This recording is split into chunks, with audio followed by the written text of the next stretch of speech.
Welcome to Haunted Hospitality, Southern stories told by spooky gingers. I'm Robin. And I'm Zoe, and I have a story for you guys today, and we're virtual again.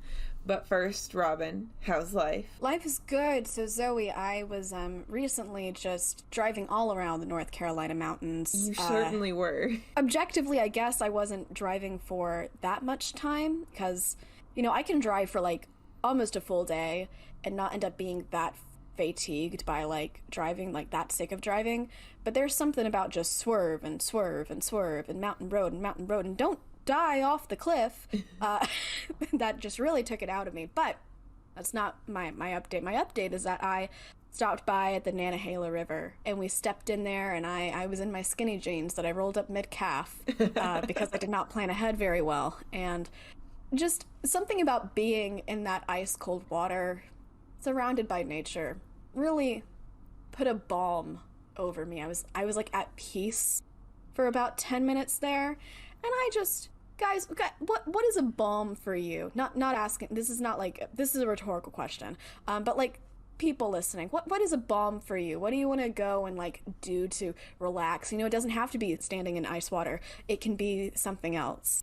But anyway, just think about where you belong. I don't know. Anyway, Zoe. Wow, that's beautiful. How are you? Thank you. I'm good. Just wedding planning. I finally got a venue, and I'm so excited. I know this. You do know this. I'm so excited. And oh my God. So before we started recording, you were telling me about something completely unrelated where you connected to a random person, right? Yeah. So when I was touring this place, which I don't want to say the name of until after the wedding because I don't want random people showing up to our wedding. That's intelligent. That's an intelligent decision. No offense to listeners. Yeah, no, thank you. Thank you. Once we confirmed that we could get the place, I literally started tearing up, first of all. And second of all, yeah, he started giving us a tour of the place. And first of all, this guy's the coolest guy ever. And we get to the house because it's a house with farmland, essentially. And on the porch, the underside of the house is painted Gullah blue, which is... Blue. Yeah, hate blue, yeah. And Gullah blue, hate blue, I've seen it. But that's, the blue that's in our logo, And I was like, oh, I love that. And that was such a small detail that just kind of made the place perfect for me, So I was like, oh, do you know why they do that? And he's like, oh, it's to keep demons away. But I don't really know much more than that. So, of course, I got to be a know-it-all and explain to him it's because the demons think that it's daylight, so they go away, right? And I told him I have a podcast, Haunted Hospitality, where we talk about Southern spooky things. You work in pitching us. Yes. to your wedding venue tour. Yes. To be fair, is the owner of the wedding venue. But so you pitched us to the high-ups. Yes. Okay. And then he told me a fake story. So he was trying to start a fake story of a haunting on the property just to make things more interesting, I guess. Yeah. And he might think that your name's Avery. My name is Avery? Yeah, so... Why would he... to be very clear, I can see that. Why would he ask? Why? So we passed by these trees, and it's the trees that you like. The ones with the moss, right? Live oaks. Yes. Okay. Yeah, and it has the moss hanging down. And I was like, oh, my friend likes those. Uh-huh. And he goes, oh, cool. We've been thinking about naming them. And I was like, name one Avery. And he's like, oh, okay.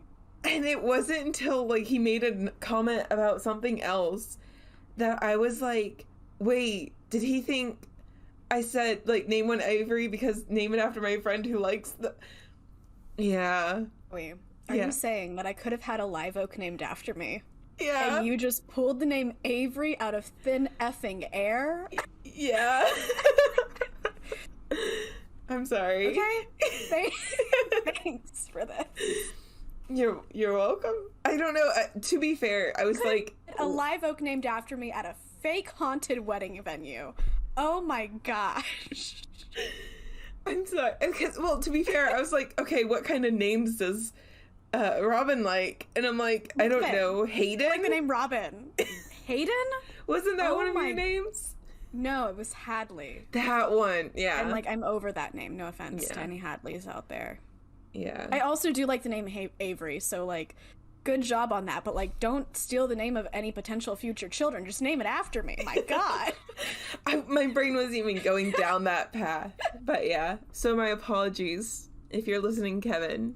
I'm sorry. That's probably why I looked at you awkward. Yeah. So, Robin, do you have a something for us? I do, and it's a twofer. It is Something Southern, and it's Something Spooky. I love Something Spooky Southern. Me too. Something Spooky Southern, something Southern Spooky, something... Ooh, you know, we'll workshop that. But anyway, this is whatever the future title is. Okay. I think I just purred happily to you from Parks and Rec. And the story I'm about to tell in this story is... You know? Okay, anyway, guys... Whatever. So 1840s. 1840s, we're in Talbot County, Georgia. There is a family where the mother is named Mildred Burt. She has a smattering of children. I don't know how many children. One of them is Emily Isabella Burt. Okay? And she's the important one. Okay. I'm just going to cut to the chase. Sometime in the 1840s, livestock were being killed in Talbot County, Georgia. Mm-hmm. All right? They were being killed, they think, by some creature, because you would find the carcasses, and the carcasses would be, like, badly kind of like, this is what you think it is. I can see your face. The carcasses would be, like, badly hurt. And, you know, a person was hunting, or a group... No. Here's what happened. These creatures were badly hurt. People were like, okay, there is some beast in the town that we need to get. So they formed a hunting party to go after the beast. And, you know, they search. They see a werewolf. I don't know how you know it's a werewolf, but they see, like, a big wolf, okay? Okay. And they shoot at it. And according to the legend of this whole thing, around this time, Emily Isabella Burt was kind of going through a period of insomnia. And instead of staying in her house with insomnia, she would mysteriously go out at night, walking... I don't know, the streets of Talbot County or whatever. Anyways, she so happened, I assume, to be walking that night. So they shot the werewolf. The werewolf scampered off, injured, but not dead. The very next day, Emily Isabella Burt emerges from her house with a bullet wound to the hand. That's not a normal wound to have on your hand. No, it's not. So, it's hard to know, like... Well, actually, I'm going to get to what is true, what's not true, so I'm just going to tell you the rest of the story. The idea is that her mother, finally discovering, like, what her daughter got up to in the night, sent her, I think, to Paris? Something along those lines, to get treated by a doctor who specialized in lycanthropy. Which is, so, like, I think it's pronounced lycanthropy, so, like, werewolves. And that she came back to the town. She died in 1911.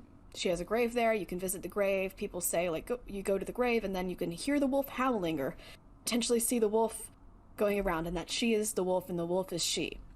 So, she's the she-wolf. Okay, but the thing, like, that... So I was originally thinking of doing, like, this as a complete story, and then if there wasn't enough detail, I would potentially just go into werewolf lore in general after using this kind of as a bridge. And then I got to the end, which is... basically that it is surprisingly, shockingly likely that this was just a made-up story. Oh. And I just could not find enough, like... Apparently, like, people think that it might just originate from this one book about, like, I don't know, spooky things in Georgia. I can't remember which book at the moment. But I decided from there, because there wasn't a lot of detail, to just go ahead and not do a full episode. But I figured it is actually pretty well known. So if you Google, like, Georgia werewolf, she comes up. So... Emily Isabella Burt was a real person, and is rumored to have been a werewolf. Well, you know what? More power to her. I mean, don't kill livestock, but, like, also... A girl's gotta eat. Apparently so. I do wonder what happened to her hand, though. I wonder why her, too. Like, if it is made up, which I'm not saying it is, I'm just saying people thought, then why her? So I wonder if there was like some kind of like, I don't know, rumor mill about like, maybe she did have insomnia. Maybe she did have an inexplicable wound in the hand. And then perhaps this was built on upon that. Now that is just me speculating. All right. What year did you say that was again? 1840s. It wasn't very specific. Okay. I was going to say, is it like, if it was in like the 1700s, I would say witch. Did people already think she was a witch? And this kind of just confirmed it, but... I don't get that sense, and also 1800s. Yeah. So Zoey, do you have a story for us today? I do. I assume you do. Yeah. I also sent you a PowerPoint, Robin. Oh, okay. So I'm just clicking. I opened up the thing for the first time, and I have it. Please enter presentation mode now. Yes. Okay. So what I have done is carefully covered the images so you couldn't see it in the preview mode. So when you click to the side, you'll have to click again to remove the cover of the image. Okay. So, Robin. Yes. Do you know what Ozark is? If I said Ozark, would you know the definition? It's that show with Jason Bateman on Netflix. Sure. It's in Arkansas? Oklahoma. Kind of, yeah. Yeah. I know there's a period called the Ozarks. It's a place called the Ozarks. Okay. So it is a area that's mostly in Arkansas and a little bit in Missouri and also in Oklahoma and a little bit in Kansas. Is this good? How did you know? Okay, I'm shutting up now. Okay, good. No, I'm kidding. But yes, this is a cryptid. If you're familiar with the book Where the Red Fern Grows, are you? I am. Yeah, that traumatized us all as children. That book is actually set in the Ozarks. Really? Okay. And also the Ozark is famous for the Clampett clan from Beverly Hillbillies, which is a TV show. Oh, yeah. Yes, I did used to watch that. Okay. Well, this is me saying that the Ozarks are Southern, so don't fight me on it. I mean, if we covered Kansas in this podcast before, listen, that was a mistake. I know. Okay, so we've claimed the state of Arkansas, so we've claimed the Ozarks. Yes. So it's actually also home to a theme park that I went to as a child called Silver Dollar City that I am traumatized from because there's a lot of trauma in this one so far. So they gave me, so I went to go on a ride and I was with my father and then I got all the way to the front of the line before they measured me and said I was too small. And so they gave me this token for a free ride next time and then we never went back. Okay. So within the Ozarks, there's also the Ozark Howler. Mm-hmm. And that's where I put, that's right, this is a cryptid episode, but you already beat me to the punch. I'm sorry. It's okay. So we're going to have a little prelude real quick. Robin, I'm going to ask you, go through a real quick quiz provided by the Cryptid Wiki. Okay. What cryptid are you? Are you ready for this? I got Bigfoot. Okay. So how big are you? Are you small-sized, medium-sized, average-sized, above-average-sized, or extra-large? Medium-sized and average-sized. I'm going to go with medium-sized. I pick medium. Okay. Do others find you good-looking, plain-looking, all right, but nothing striking, average-looking with some nice attributes, good features and sexy, or incredibly attractive? Go all the way. I'm saying incredibly attractive. Woo! We have confidence on this podcast, everybody. Woo woo! How competitive are you? Do you prefer not to compete? Are you low-key and sensitive, somewhat assertive, strong-willed and assertive, or extremely assertive and competitive? Yes, those are two different questions. There's a different, I feel like my answer to assertiveness versus competitiveness is slightly different. What's the one that was pretty competitive and pretty assertive? There's low-key and sensitive. No, I'm not low-key and sensitive. Okay, no, not that one. Somewhat assertive. What's the next one?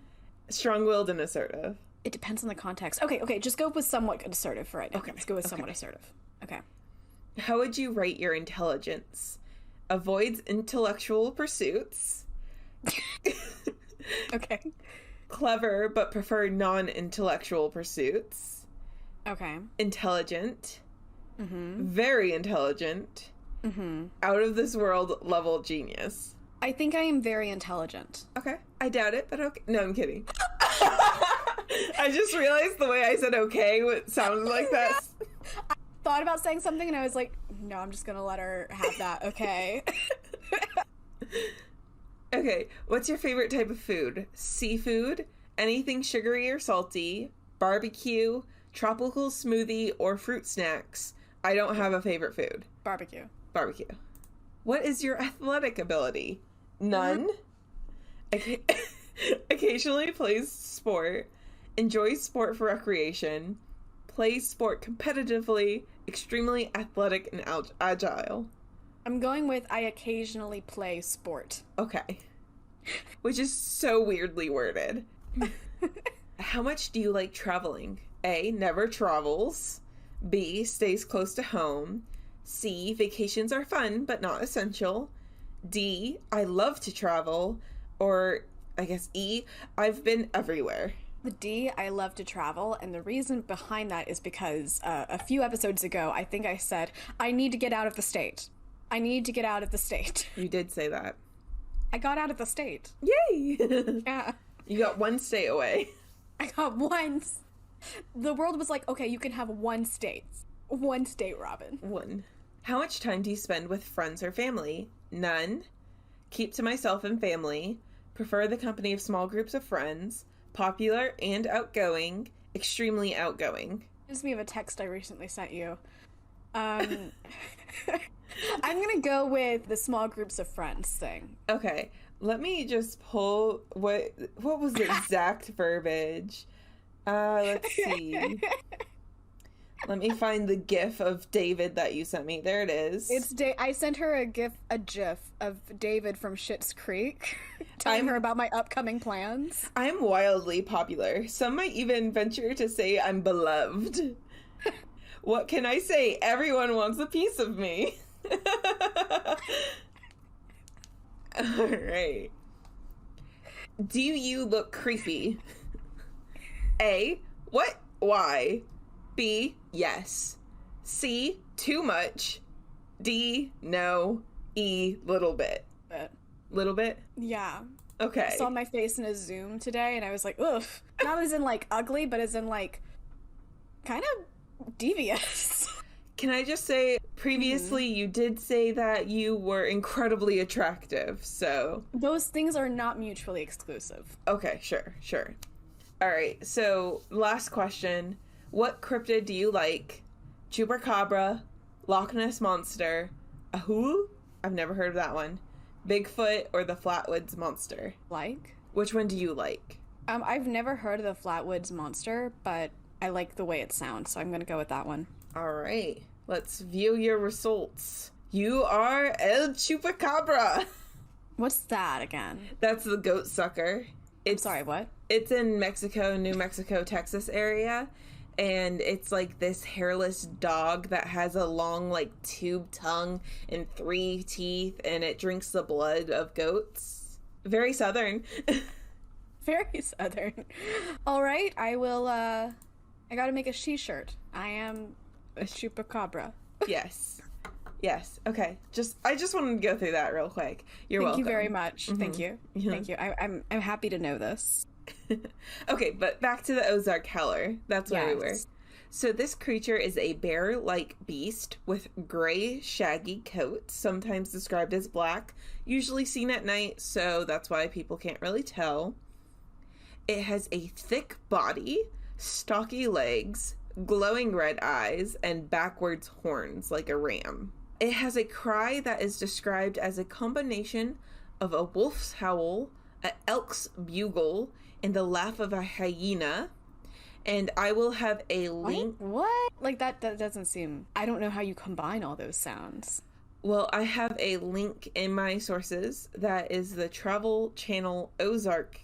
Ooh. Or the Travel Channel caught an MP4 of the Ozark Howler. So you can go listen to that whenever you want. Because of its unique cry and where it lives, that's how it got the name of the Ozark Howler. Because Ozark Howler. Thank you for explaining that. It's okay, because for the longest time I saw bear-like creature and I was like, oh, it's a bear-like creature, that's why it's called a howler. And I don't know. Bears don't howl. I know, I don't know. I don't know. Okay. So it has other names. One is the Ozark Black Howler, as opposed to the rainbow one, I guess. It's also known as the Hoo-Hoo, and it's... The Hoo-Hoo. Yeah. All right. The Nightshade Bear, and the Devil Cat. Ooh, okay. You know, it has some really cool names. Yeah, it does. It does. So the Howler has been cited... Well, okay, so it has been told of since, like, the 1800s, or even earlier, honestly, but it wasn't until the 1950s that people started recording sightings of it. Mm-hmm. And the legend gets told frequently in the homes of Ozark families. And there was a family in the Boston Mountains, which is a part of Ozark, not Massachusetts, that saw what they thought was a cougar, so they set up trail cameras. They supplied those images to a local news station of what looked like a big cat similar to a cougar, but wildlife officials said that there is not a breeding population of cougars left in Arkansas. So if it was a cougar, it was a one-off thing. Like, there isn't enough to have babies or anything. Mm-hmm. They said that there could be individual big cats that were once pets that were released, but they didn't have any reports of that in the area. And it's nothing that would have stayed around since the 1950s. I got you. So I have a photo to show you. I don't know if this is the same photo that Boston Mountain family sent in, simply because they said that was in 2010-ish, and the photos that I have for you were in the newspaper in 2015. So these photos were sent to 4029 News, and it was captured along the Yellow Rock Trail at Devil's Den. Can I hit my button? Not yet. Hold on. Okay. The Arkansas Game and Fish Commission did say they have no document sightings of the howler in the area. So, Robin, I want you to look at the first photo and the second photo. These are the photos that were sent into the news. Ah! Okay, so I'm on the first photo. Mm-hmm. Okay. Mm-hmm. So, I have a few thoughts. One of them is, I do wonder if this was faked, as a lot of these things could be. Okay, just looking at it, I'm going to describe it with the assumption that it is real, because I'm taking out the fake idea out of it. It is a furry creature. It has horns, kind of like a ram is the only thing I can think of, and it has a long, like almost like the length of its body, long, pointed tail. It is black, though there are some silver elements. It definitely does not look like a feline. It looks more like a canine because of the facial structure. I don't quite know how to describe the difference between feline and canine in that, but like I know that I'd say that maybe like the oddest thing about it, and the thing that could point toward it being fake, is that the tail is just so reptilian. Like it's not, I don't see fur coming off of it. It is skinny. It is long, it is twisting. It's like it that seems reptilian, while the rest of it is like very much a mammal. So it looks freaky. So to me, it looks like a poorly taxidermied dog that they put horns on. Okay, so are you thinking fake? Oh, this image 100% I think is fake. Okay, thank you, because I do also think it's fake. Yeah, no. No, I just wanted the reveal. Did you go to the second photo yet? I have not been to the second photo yet. Go ahead and go to the second photo. It's the same thing from a different angle. So this is the same people sending this in? Yes. Yeah. All right. It does look very much less creepy at this angle. I will say. It's just the same thing, but different thing. The horns look smaller in this one, but could just be the angle of it. Yeah, it might be the blurry picture too. It also looks fake. Yeah, no, it completely, to me, it looks like a poorly taxidermied, like maybe German Shepherd, where they didn't do the tail right. And, like, it looks nothing like what people have said the Ozark Howler looks like. It looked small, too. Yeah. Robin, if you go to the next two photos, those are popular artist depictions based off of descriptions. Okay. Photo number 1. That is a big creature. It is black with, like, purple accents. I'm sure that's just for, like, color. Yeah. But so the similarities I see are that, like, okay, it's furry and you have the horns and the tail, but the tail on this one looks like it belongs on the body, whereas the other one totally looked done on. This one, it's kind of interesting because a lot of the cryptids you have talked to me about have 3 claws, which you say is like the marker of it. But this one, it seems to have either 4 or 5. Yeah, I think it has like a cat's paw. Like it has the 4 on the front and then the 1 thumb on the back or whatever. And this creature, I can more clearly see it being a feline. Mm-hmm. But I can also see it getting mixed up with a bear. Oh, absolutely. Yeah. And if you go... like a big cat and a bear had a disturbing looking offspring. So if you go on to the next photo, which is also an artist depiction, to me, it kind of looks like Beast from Beauty and the Beast if he went feral and on all 4s. Yes. I mean, it is an artist depiction, so that could be part of it, but absolutely. Yeah, actually, I completely and totally agree with you. And in this one, the horns are more low. Yeah. On the head, like to the side and low. Yeah. Like, I'm not gonna fight you with these horns. It's more like, I have horns, and they kind of look like pigtails. Yeah. So, just picture... Also big. Very big. Very big. Very big. So, I'd rather you picture those artist depictions rather than the weird photos when you're thinking about this. Just letting you know. I will try to erase the weirdly tailed dog from my brain. Okay, thank you. So another explanation of the tale of how Ozark Howler started is the tale of the Coochie. And that is a Scottish, Irish, Welsh amalgamation of the same tale that they came over and settled in the late 1800s. And so the Coochie is a mythological hound that was feared as a harbinger of death, and people believed that the hound would take away the soul of a person into the afterlife. So the classic black dog thing. Mm-hmm. So they think like the tales of the Howler has been passed down to become this thing, essentially.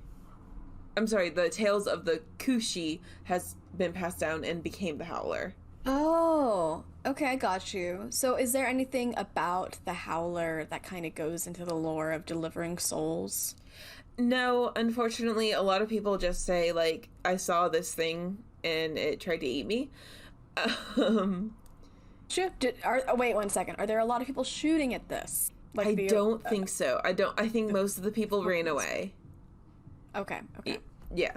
But, like, just the tale that came over from the Scots and the Irishmen and the Welsh people, that tale came and people kind of, like, lost the courier of the dead part and kept the big black dog in the woods that's going to kill you. So the tale started in the 1800s and a few generations have passed into the 1950s. So all a family had to do to scare a child out of the woods is tell them about this bear, mountain lion, demon thing, and suddenly their kids aren't playing in the woods anymore. Get that, but at the same time, I can also see kids who would 100% be playing in the woods more so because of that. Not all kids are like you and me, Robin.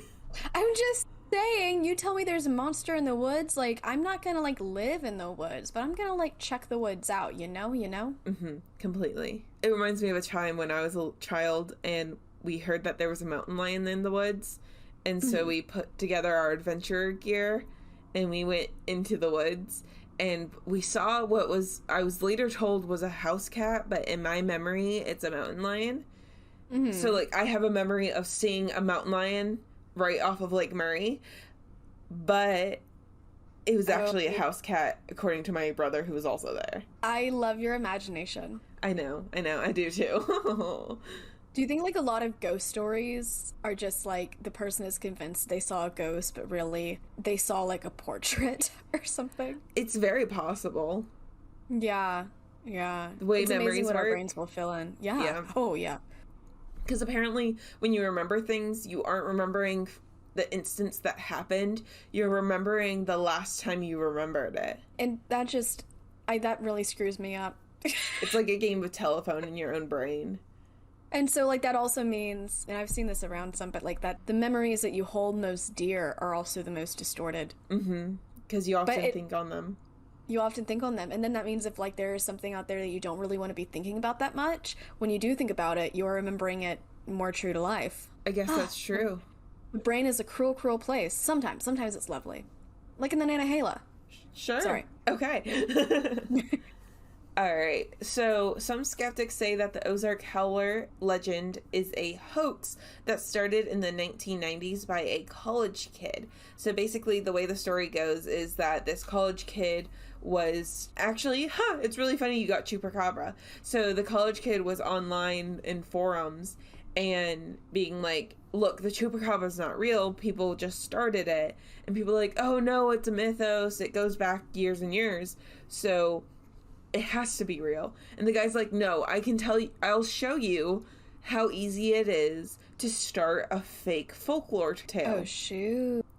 So in the 1990s, he goes to work and he starts telling the story of the Howler, the Ozark Howler, and he starts just spreading it like crazy. And then he goes back and says, look, all these people believe this thing is real, but I just came up with it. Mm-hmm. However, there aren't any records of any forum discussion that broke down like that. Granted, the internet is a vast place, so there's no guarantee you can find it. Yeah. But also, there is a book from the 1930s called The Tales of the Ozark Howler. Think if you have a book from the 1930s, you're pretty solid there. But that is a good description of a phenomenon I talked about the previous episode, which is fake lore versus folklore. Right, yeah. So, I mean, it could be like a mesh of those two stories, whereas like nobody was really talking about the Ozark Howler until this guy started stirring it up, and maybe he used something that some people had already talked about just to kind of kick it up. But create as much chaos as possible. Yeah. But I mean, there was that book, there was a 1940s book it was mentioned in, and then in 1973 the Ozark Howler was reimagined as a multi-dimensional time-traveling creature in Timothy Goodwin's short story The Hair of the Black Howler. So okay. I just had to mention that real quick. Multi-dimensional time traveling. Yes. Ozark Howler. Mm-hmm. All right. Yep. I'm just looking at one of the images of it being creepy on my computer because it's in the presentation. Wait, is the presentation done? Yeah, that's the last one. Oh, okay. I can look back at your face now. Okay. Oh, you haven't been looking at... I've been doing this. Okay. I've just been looking at that disturbing creature. Okay. Well, okay. Now you can look at this disturbing creature. Like I said, not mutually exclusive. Hey! Alright, so skeptics usually claim that it's a bear, an eastern cougar, or some kind of wolf or feral hound. Some biologists some biologists say that it could be a new mutated mountain lion breed, or a hybrid of a mountain lion and another creature, or a wild boar, a bison, or a hyena. Kind of see it being a bison. Yeah, I don't really think bison exist in the woods, though. But that's based off of elementary education about railroad history. Very specific thing you're referencing. You have a great memory. Well, although I don't know enough about bison to be able to say, but I've never seen it depicted in the woods. Yeah, because I just remember seeing that image of the mountain of bison skull from the hunters who killed all the bison to build the railroads, because as we were going out west, the bison would get on the railroad tracks and derail trains. So instead, the local hunters hunted them to extinction. I didn't know that. Yeah, and it caused a lot of issues with Native Americans because they used the bison for a lot. So I knew about the hunting to either Near extinction. Hunting to near extinction, but I didn't know about like the train factor of it. Mm-hmm. Yeah. But anyway, I keep getting sidetracked in this episode. I am sorry. So we're just full of juicy tidbits of information, guys. You know what? That's what happens when we record episodes separately. We don't record twice in a row. I don't juice my brain too early. I now have all the information. All right.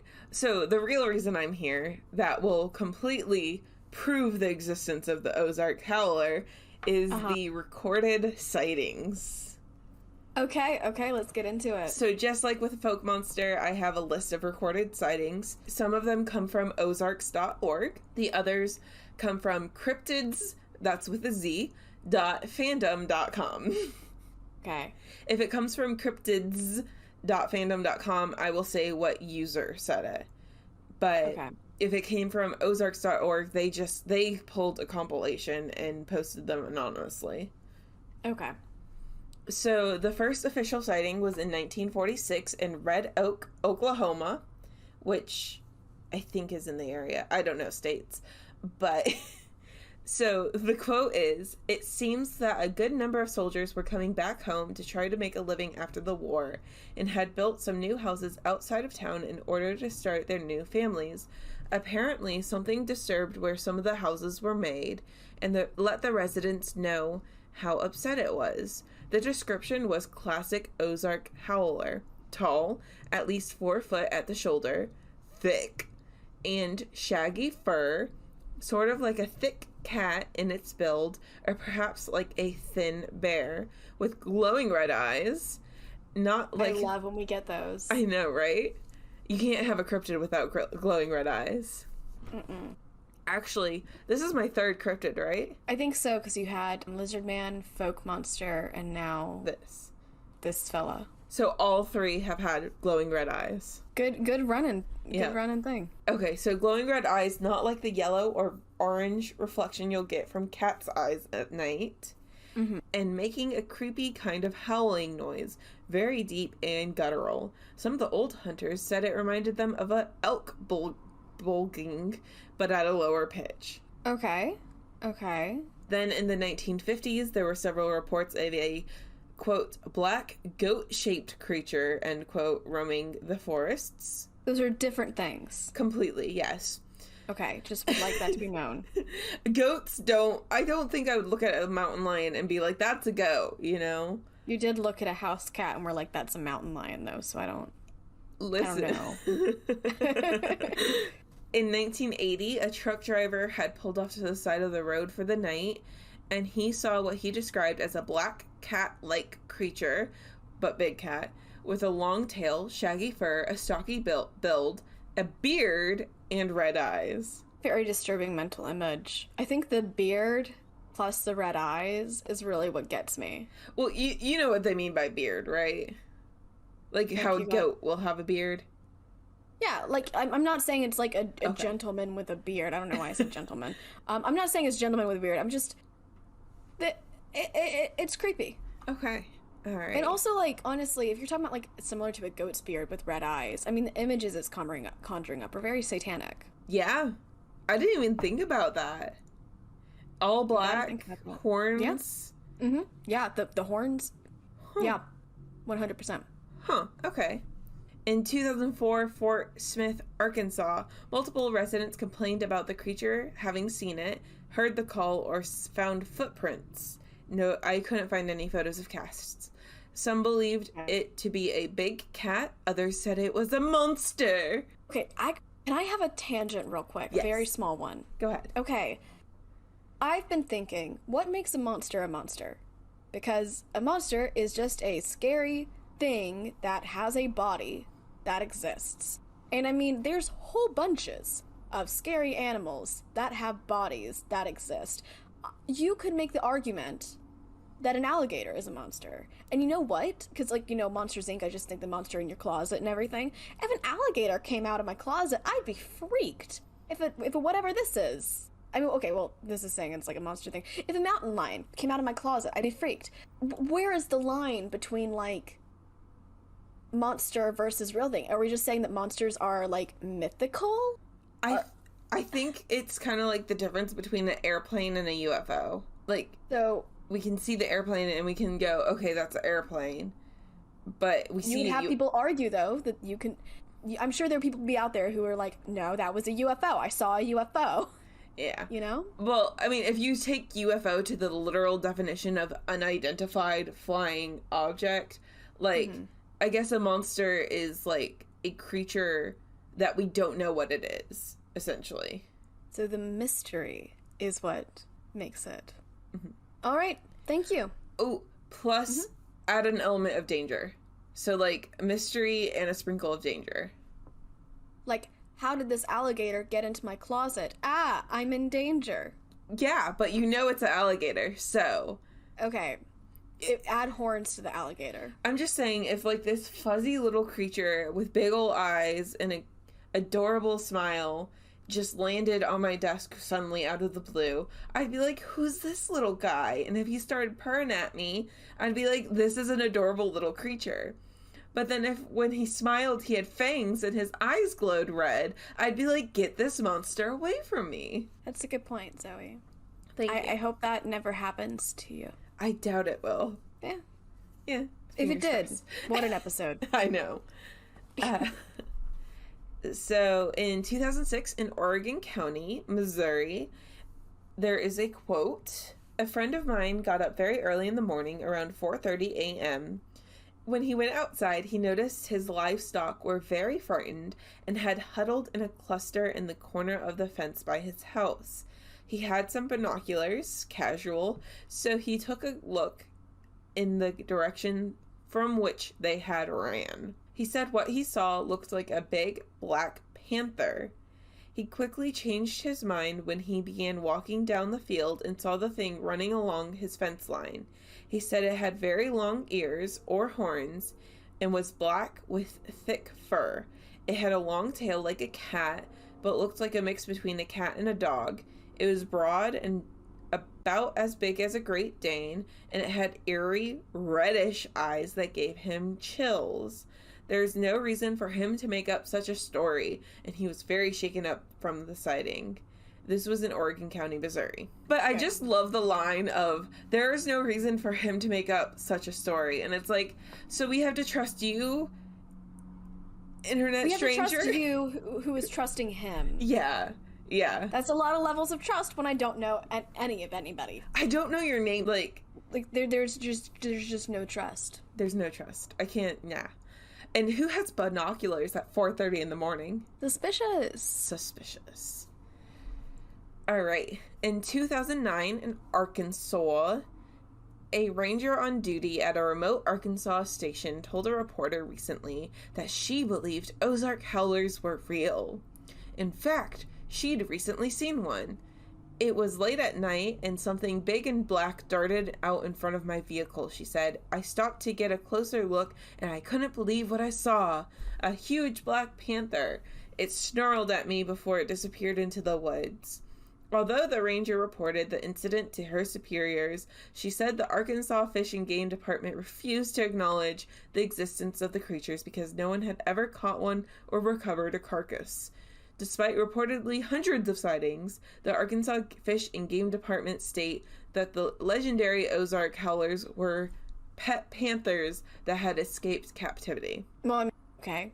Yeah. There are some big cat people out there. And those people are not...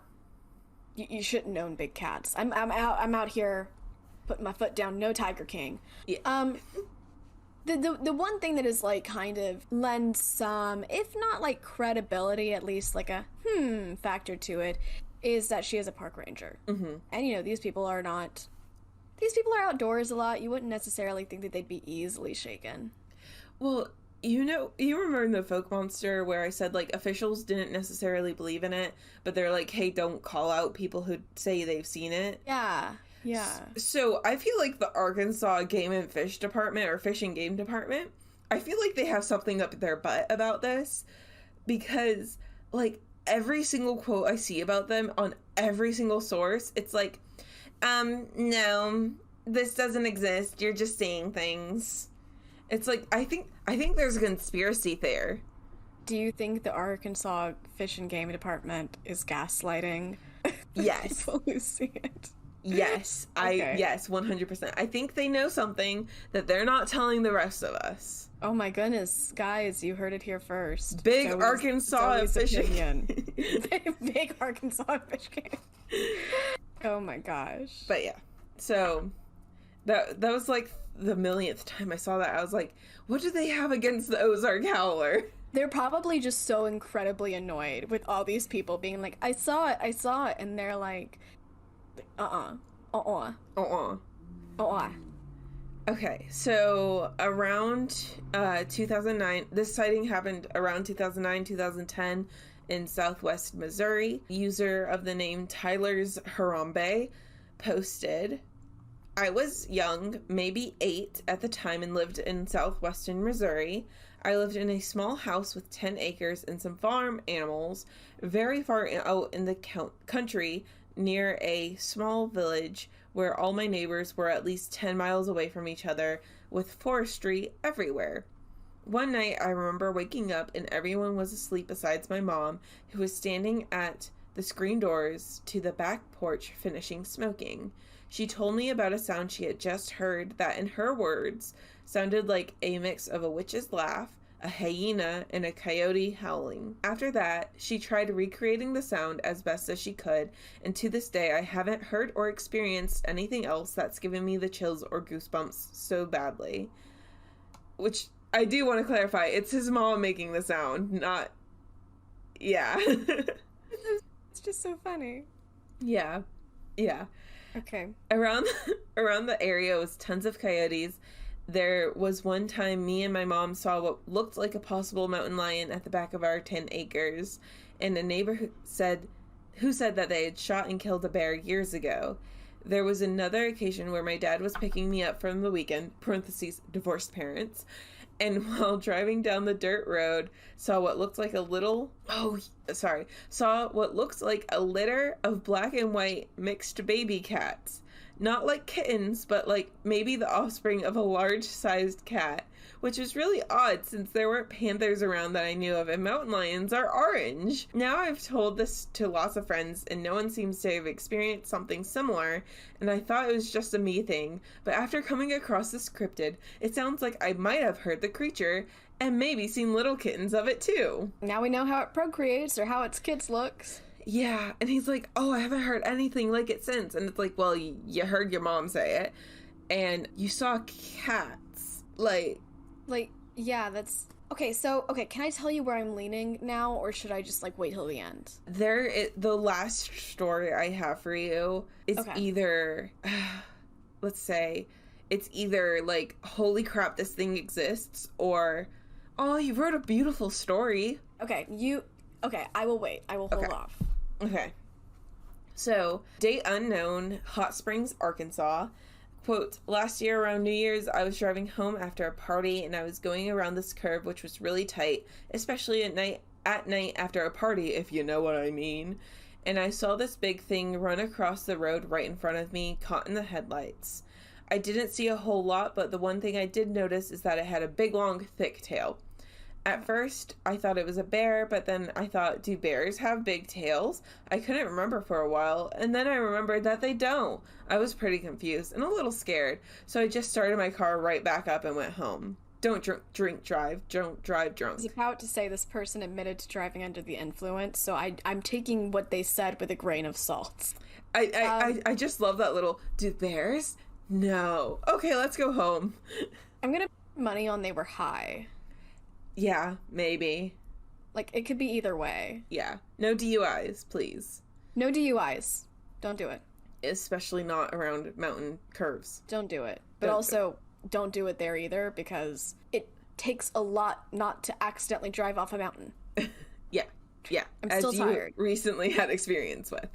I did not drive off the mountain. I was very safe. Let's see. Date unknown, Johnson County in Arkansas. Animals was spotted walking along a dry stream bed in Johnson County, Arkansas, about 5 miles east of Catalpa, Arkansas. About 7 feet long and almost 4 feet tall at the shoulder. It was observed walking out of a thicket on the far side of the small valley, took a drink from a puddle, and then disappeared. Cool. Date unknown, Jasper, Arkansas. Quote, I have seen this creature very close to Jasper, Arkansas. I have lived in the Arkansas Ozarks for over 20 years. I never knew what it was until recently doing research, and I do believe I know where they are. I first had visual sight of one off of Highway 65 on Highway 256 heading towards Welcome Home. When I saw it, I couldn't believe my eyes. I had never seen anything like it, and what shocked me the most was that the horns coming out of its forehead, very much cat-like, but it was its face with its horns that really shocked. Okay, this guy's grammar is a little bit weird. I should have edited it a little bit. But basically, he was like, it has a cat face, but it has elk horns. And so that's what shocked him. Okay. I thought he was saying it had cat-like horns, and I was like, what the heck are cat-like horns? Yeah, but he said... Wait, what are elk horns like? Let me... Wait, oh, no. Oh, you mean like, Like, I don't know. Like, kind of like a deer. Like a big deer. Yeah, right? But no, I think deer have, like, branching horns. I think elk horns have smooth horns. They're branching. They're branching? Yeah. Okay. Well, this guy said that you could also hear the howl almost every night as well. Okay. All right. So I can get to the long one before we run out of time. The next one is an anonymous user from the cryptids.fandom.com or whatever. And they basically told a story about being in Mexico with their Boy Scout troop. And in the middle of the night, they thought they heard a bear. At first, they thought it was like another scout playing a prank. But then they heard like rustling and sniffing nearby. And they opened the tent and saw a big creature that kind of looked like a dog, wolf, coyote kind of thing. But then they saw an illustration, one of the illustrations I sent you, the purplish one. Yes. And they're like, oh my god, that's the thing I saw when I was little. And it was followed by... That would be a really creepy realization. That would be. But it was followed by 3 smaller ones that they assumed were cubs.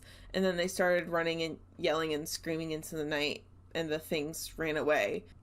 This is somebody who is like 8, 10, seeing a creature they don't know. And as we talked about, memory is tricky. Yeah. It could have easily been like a dog or something, or a bear even. Yeah. Okay, so this long one is way too long. If I wanted to read you their beautifully crafted story, I think we would have another 45 minutes on this podcast. Really? Okay. Gotcha. Yeah. Super long. Okay. So I'm just going to tell you the gist of it. So I have named this main character because they did not provide a name. I don't know their pronouns or gender, so I'm calling them Jordan, and I'm going to use they, them pronouns. Alrighty. So Jordan lived in southern Missouri, and they are well-traveled, a hunter, and so they stressed at the beginning that they have experienced a lot of animals and woods growing up, and apparently they've been to all 48 connected U.S. states, and da-da-da-da-da. I have a lot of background. So they were hunting in the forest on their farm, or their father's farm, that was about 120 acres, and half of it was forested. So they were hunting in the forest one day, and they felt like they were being watched, and apparently that's a hunter thing. Like, if you're a hunter, you know when you're being watched, because that means either your prey has seen you, or you've been spotted by something else. Okay. They said that they hunted for food, not for game, because they were very poor. So they felt watched, and so they went to this clearing that had a pickup truck, like a rusted old pickup truck in the middle of it, that they would usually use as a spot to just gather their things, whatnot. And so they were hiding behind the truck when they felt that feeling, quote, more intense than I had ever felt it. And so they turned around and saw the tail of what they thought was a mountain lion slinking into the bushes. So they waited until the feeling went away and they couldn't hear anything. And they started walking home. And right as they were in the tree line, they felt like they were being watched again. So they turned around and they saw a man dressed in dark pants and a red and green flannel jacket Apparently they had a history of poachers on their land, so they called out to the man, but the man went back into the woods. So Jordan followed, but it was a foggy day and they lost track of the man, and he wasn't able to track his footsteps at all. Okay. So Jordan went home and told their mother about this man and the feeling of somebody watching them. And the mom was like, oh yeah, I received a call from a neighbor talking about a wounded farm animal with 4 long claw marks in them. So we think that there's something in the woods hunting something. So stay out of the woods for now, essentially. And so time went on and people continued to report dead or missing animals. And it got to the point where everyone was wearing a gun when they went out into the woods, which I would say for this part, that's not exactly shocking. But yeah. So people started finding tracks, and the Fish and Game department claimed that they were just grizzly bears. But the area didn't have grizzly bears, only black bears, and the pads were too small to be a black bear, apparently. So Jordan saw the tracks, and they said that the front seemed to be long like a dog's, but wide near the front like a cat's. It didn't have any claw marks, which they said means that it had claws that could retract like a cat can. And then also that the back leg paw marks were a little bit different. They were a bit wider. So they said that meant that the creature could leap onto things, apparently. Can see that. Yeah. So apparently if you're a hunter, you know these things.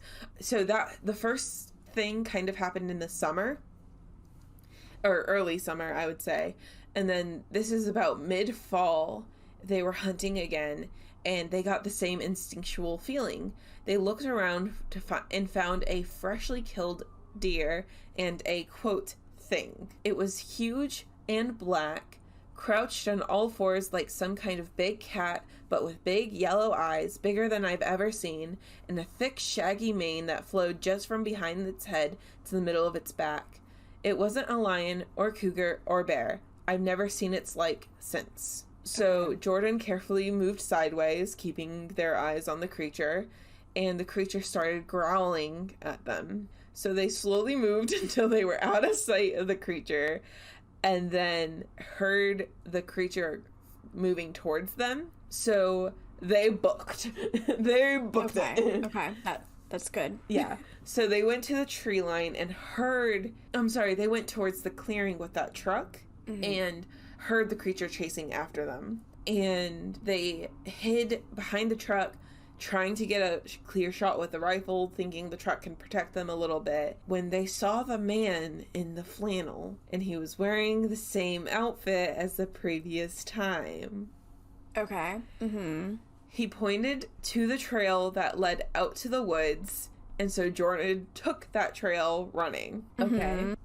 So Jordan says that they felt the hot breath that was hitting their back, or the back of their neck, and the hairs were rising up, but they even admitted, they're like, I don't know if this was imaginary or real. And so they broke the tree line, and then they heard the howl of the creature. So they looked back once and saw a, quote, shadow on all fours about 100 feet into the woods, and continued running to their house. They told their dad about the encounter, and the dad had heard the scream. The dad said that the last time that he had heard that scream was about 20 years prior, when he was out chopping a tree at the edge of the woods, and he had just walked back to his truck to refill his chainsaw, and he heard the scream, looked back, and saw the creature staring at him from the tree that he just chopped down. So the dad threw his chainsaw into the back of the truck and drove off and said, nope, that tree is staying there. So this tree has a guardian. Yes. I am the Lorax. I speak for the trees. So. I am the Ozark Howler. I defend the trees. Yes. So that was faux Jordan's tale of the Ozark Howler. And I'm sure you're asking, but Zoey, what about the man in the flannel?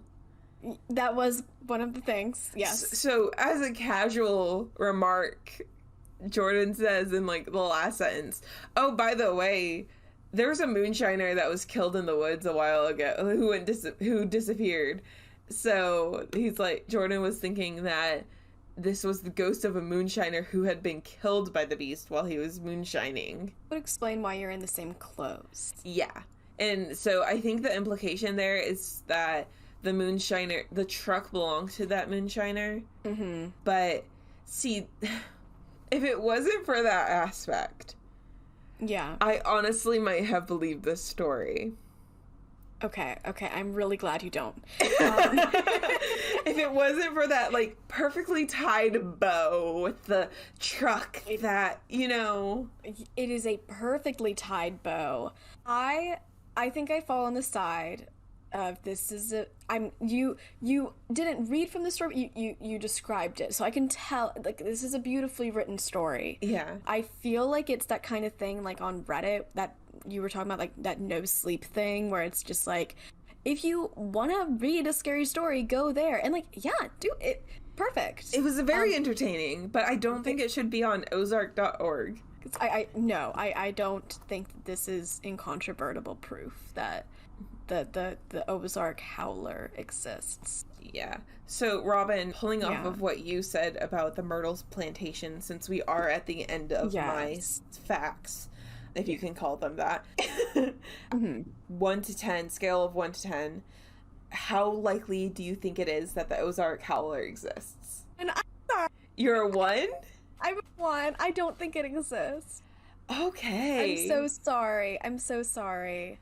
I think, like, okay, I love the lore behind it. I like the ingenuity behind it.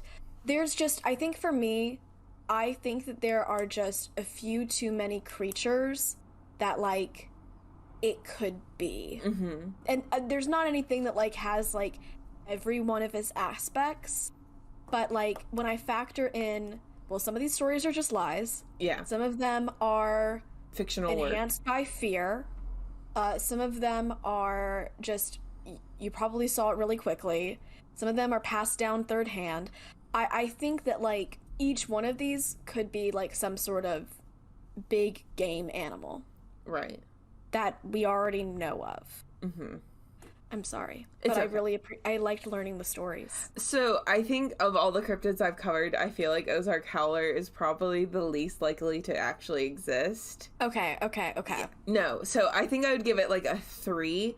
I feel like there might be something in, so you know, with like the folk monster, it's like, oh, I'm like 100% sure that there's something in the woods, but it might be an orangutan.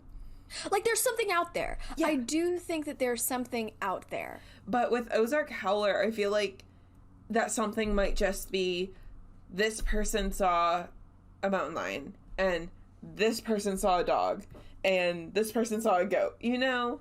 Yes. Yeah. Yes. And then, you know, we freak out about it as humans do. And then, like, I also think that there's just, like, probably a good number of animals that, like, exist that, like, are common knowledge that, like, maybe that specific person didn't know about. And so when they saw it, they were really freaked out. And I do want to say, like, I feel like Southern culture plays into a little bit, because I feel like there is the Southern culture thing of telling tall tales and exaggerating. I mean, I feel like that's an old person thing, but I feel like it's especially, like, if you're thinking of a grandpa sitting in front of a fire telling a tale of a creature he saw in his youth, he 100% has a banjo in his hands, you know? Like, he has a Southern drawl, and he's like, I'll tell ye youngins, you know? Yeah. Yeah. Should we have an old Southern grandpa accent off sometimes? 100%. Next story I'm just gonna tell as an old Southern grandpa. If you actually did that, it would either be amazing or terrible. Or it would be a horrible decision. Don't worry, I'll keep it to 5 minutes. Okay. So if you guys see a future episode that's just 5 minutes from us, you know what happened, you know why. And don't listen to it. Save your eardrums. Don't listen to it. All right. Well, Robin, that is all I have for you today. All right. Thank you for sharing your story with us. Everyone, if you liked today's episode, please rate, subscribe, review, tell a friendo, and subscribe to our Patreon at patreon.com/hauntedhospitality. For just $3 a month, you get a new episode. Yes, and it comes out on the 13th because we're spooky. And if you want to see my sources for today's episode, you can go to hauntedhospitality.wordpress.com. If you've seen the Ozark Howler, or you have another spooky story to share with us, write to us at hauntedhospitalitypodcast@gmail.com or slide into our DMs. We are on Twitter at Haunted House. We are also on Facebook, Instagram, and TikTok at Haunted Hospitality. We hope to see you there. Stay spooky.